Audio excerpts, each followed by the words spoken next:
Good morning everyone, welcome back. और फिर आज नए सफ़र पे निकले हैं। तो आज जा रहे हैं वैली ऑफ फ्लावर्स। तो काफ़ी टाइम से चाह थी वैली ऑफ फ्लावर कवर करने की, तो फाइनली टाइम मिला है वैली ऑफ फ्लावर करने का। बाकी बातें करते हैं हम बाइक पे, यहाँ से निकलते हैं। चलिए जी, ऋषिकेश 35। तो जैसे मैं कह रहा था, काफ़ी टाइम हो गया था यार वैली ऑफ फ्लावर्स का प्लान करते करते, बट फाइनली मौका मिल गया है। और यही बेस्ट टाइम है क्योंकि अभी बारिश का है और इसी टाइम पे पूरा मतलब फ्लावर्स रहते हैं, नए फ्लावर्स जो भी आते हैं अभी इसी टाइम पे आते हैं, तो बढ़िया है। तो आज का प्लान ये है क्योंकि यहाँ से जो वैली ऑफ फ्लावर्स है 300 प्लस किलोमीटर्स है, तो आज का प्लान है जोशीमठ तक का। तो जोशीमठ है देहरादून से 300 समथिंग किलोमीटर्स, तो वहाँ जाएंगे। और कल जितना मुश्किल से 12-20 किलोमीटर्स बचा होगा वो कल मॉर्निंग में करके बस फिर वैली ऑफ फ्लावर्स की ट्रैकिंग करेंगे। तो बस यही है, अभी तो निकले हैं देहरादून से ही। तो यहाँ से पहले ऋषिकेश, फिर छोटे छोटे स्पॉट जो भी आएंगे वहाँ पे रुक के करते रहेंगे।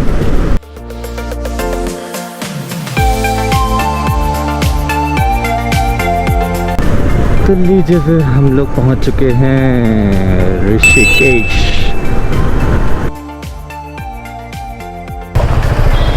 तो ये है पहाड़ों में जाने वाला ट्रैफिक।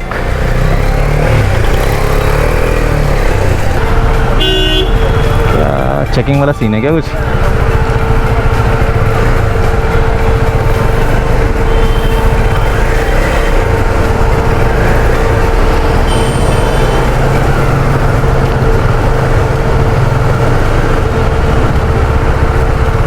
अच्छा, दिल्ली बाहर वालों को कर रहे हैं, तो चेकिंग ही हो रही है यहाँ पे। ग्रेट, अच्छी बात है अगर चेकिंग हो रही है यहाँ पे। तो एक चीज़ तो बोलनी पड़ेगी, जो नेशनल हाईवे अथॉरिटी है इंडिया की, काम तो बहुत ही बढ़िया किया है भाई। उत्तराखंड में तो बहुत ही बढ़िया किया है रोड्स का काम। चारों धाम वाला जो रोड्स हैं वो, और वैसे अपनी भी जो रोड्स हैं स्टेट वाली, सारी तगड़ी कर रखी हैं। तो इसका क्रेडिट तो देना चाहिए गवर्नमेंट को।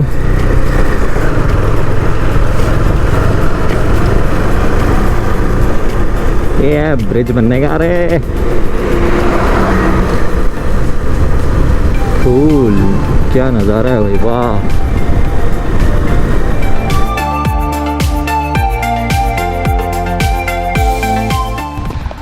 तो यहाँ पे एक छोटा सा ब्रेक, काफ़ी टाइम बाद राइड कर रहा हूँ, ऑलमोस्ट 2 महीने हो गए। हाँ, अप्रैल के बाद, हाँ 2 महीने हो गए ऑलमोस्ट। तो पिछवाड़े दर्द हो रहे कंधे वाले। तो यहाँ से तो अभी देवप्रयाग है नेक्स्ट स्टॉप। तो देवप्रयाग है अराउंड 40 किलोमीटर्स के, सीधा वहीं रुकूंगा। चलो यहाँ से निकलते हैं।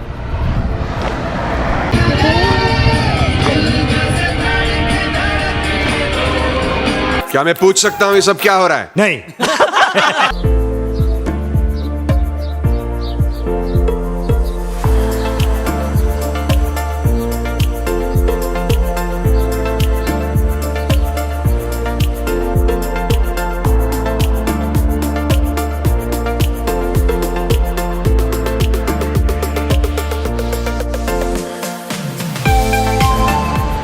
तो लीजिए फिर पहुंच गए हम कहाँ, यह है देवप्रयाग।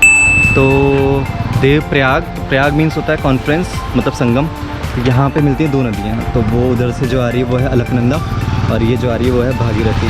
तो हमको अलकनंदा मिलती रहेगी क्योंकि अलकनंदा निकलती है बद्रीनाथ से, और वो जोशीमठ की साइड ही है। तो बस यहाँ से निकलते हैं, यही दिखाने के लिए रुक गया था मैं। यहाँ से चलते हैं आगे। ये जी पाउडर लगाने का टाइम आ गया है, अब लगेगा बढ़िया वाला पाउडर। ये रोड तो लास्ट टाइम भी आया था मैं जब तुंगनाथ के लिए, तब भी बनी रही थी, अभी भी वही हाल है। चलिए सर।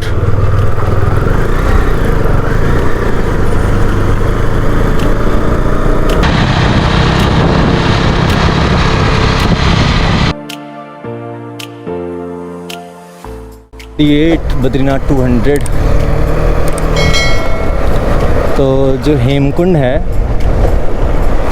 और और वैली ऑफ फ्लावर्स है और बद्रीनाथ है, वो एक ही साइड पड़ते हैं। तो वहाँ से अराउंड 10 किलोमीटर की डिस्टेंस पे सब हैं एक दूसरे से। तो मेरा प्लान तो इनिशियली यही था इस साल का कि चारों धाम कवर करने हैं, बट कोविड की वजह से हो नहीं पाया था। और दूसरा ये था कि मैंने सोचा था जिस समय बद्रीनाथ कवर करूँगा उसी टाइम पे हेमकुंड की और वैली ऑफ फ्लावर्स की ट्रैक भी कर लूँगा।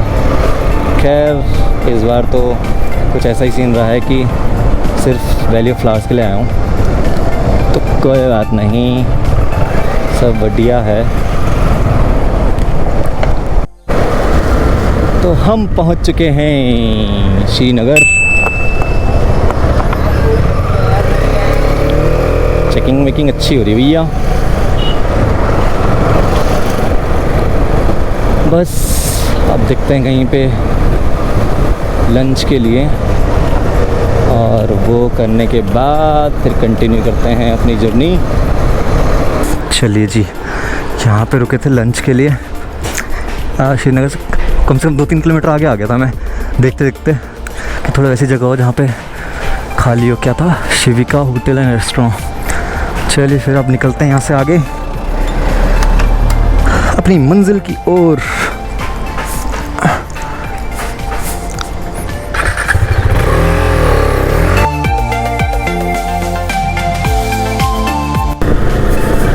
अच्छी बात यह है कि बारिश वारिश नहीं है, तो लैंडस्लाइड का कुछ सीन है नहीं, वरना तो इशू हो जाता है फालतू का। लैंडस्लाइड और फिर ऊपर से जाम, बहुत दिक्कतें हो जाती हैं। तो जो सामने आप देख रहे हो वो मंदिर है जो बीच पानी में, वो है धारी देवी का मंदिर। तो काफ़ी मान्यता है यहाँ पे लोगों की। तो अगर आप कभी इधर से जाओ बद्रीनाथ केदारनाथ की साइड, तो इसको ज़रूर विज़िट करना, क्योंकि बहुत अच्छा है और सेंटर में बहुत प्यारा भी होता है। और उसके जस्ट पीछे एक ब्रिज है, वो भी बहुत प्यारा है। तो वहाँ पे यूजुअली लोग फ़ोटो खिंचाते हैं।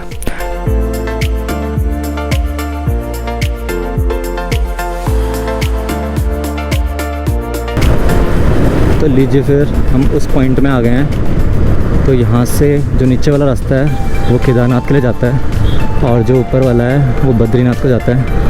तो वैली ऑफ फ्लावर्स और हेमकुंड और बद्रीनाथ एक ही साइड है, तो इसलिए हमने ऊपर वाला रास्ता पकड़ा है। ये पहुँच चुके हैं हम रुद्रप्रयाग के मार्केट। यहाँ रुकने का तो कोई सेंस बनता नहीं, निकलेंगे यहाँ से आगे। चलो चाचा जगा दो। फिर ये है रुद्रप्रयाग। तो यहाँ पे अलकनंदा और यहाँ से आ रही है मंदाकिनी, वो मिलके फिर प्रॉपर दोबारा अलकनंदा ही बनाते हैं। तो उत्तराखंड में है 5 प्रयाग। तो पहला था, उल्टा अगर चलूँ मैं तो सबसे पहले आया था देवप्रयाग, फिर आया था रुद्रप्रयाग, अभी आएगा कर्णप्रयाग, फिर उसके बाद नंदप्रयाग और उसके बाद विष्णुप्रयाग। तो हर प्रयाग में 2 नदियाँ मिलती हैं।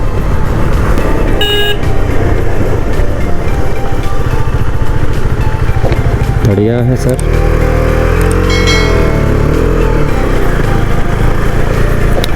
ओए ये वाला रास्ता याद आ गया मुझे, ये मैंने बहुत ब्लॉग्स में देखा है। तो यहाँ पे देखना पड़ेगा कि कौन से रास्ते जाना है।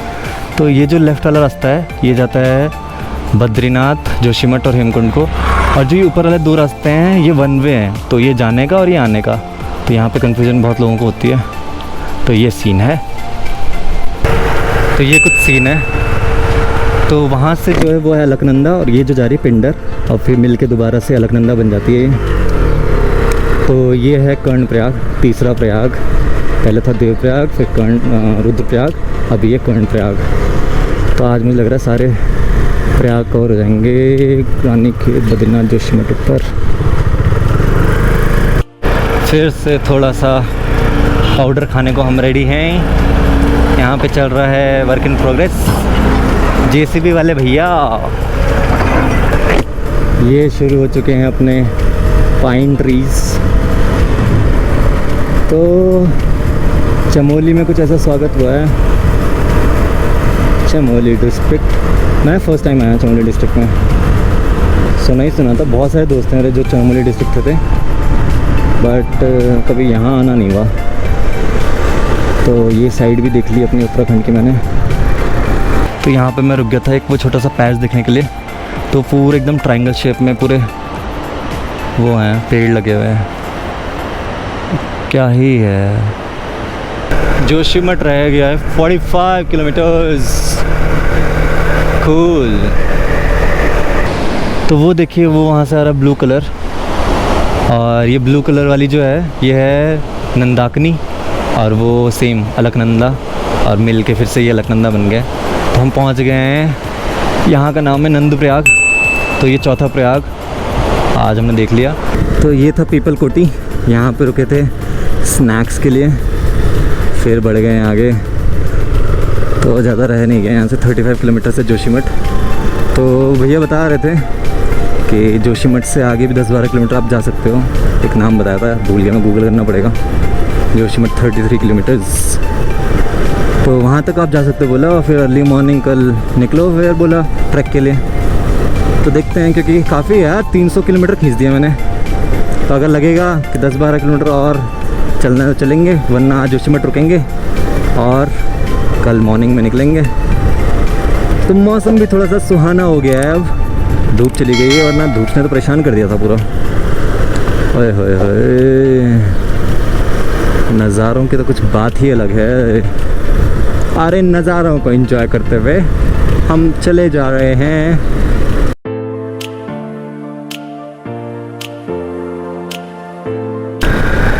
बारिश होने के आसार हैं पूरे, अब हल्की हल्की बूंदें तो पड़ने लग गई हैं। खैर अच्छी बात है, अगर बारिश होगी तो कल ट्रैक करने में अलग मज़ा आएगा। लेट्स सी क्या रहता है। बस ज़्यादा नहीं है, यहाँ से 7-8 किलोमीटर बचा है। तो लीजिए जनाब, नगर पालिका परिषद जोशीमठ आपके आगमन का स्वागत करती है। ओह माय गॉड, आते ही ये सुंदर झरना, खुशखबरी है। क्या प्यारा झरना लग रहा है यार। 5वां जो है वो है विष्णुप्रयाग, जहाँ पे अलकनंदा और धौलीगंगा मिलती है। तो ये थे हमारे 5 प्रयाग उत्तराखंड में। चलिए बढ़ते हैं आगे यहाँ से। तो लीजिए फाइनली पहुँच गए हैं हम गोविंद घाट। बस भैया आप वही काम करना है, एक ही काम रहता है, वो है रूम ढूंढना। यहाँ हम ही आए क्या? यहाँ ट्रैवलर्स तो बहुत कम दिख रहे हैं मुझे, सब जोशीमठ रुक गए हैं। कल मॉर्निंग में आएंगे सबके सब यहाँ। अच्छा है, हमारा जल्दी हो जाएगा फिर। चलो देखना शुरू करते हैं यहाँ से।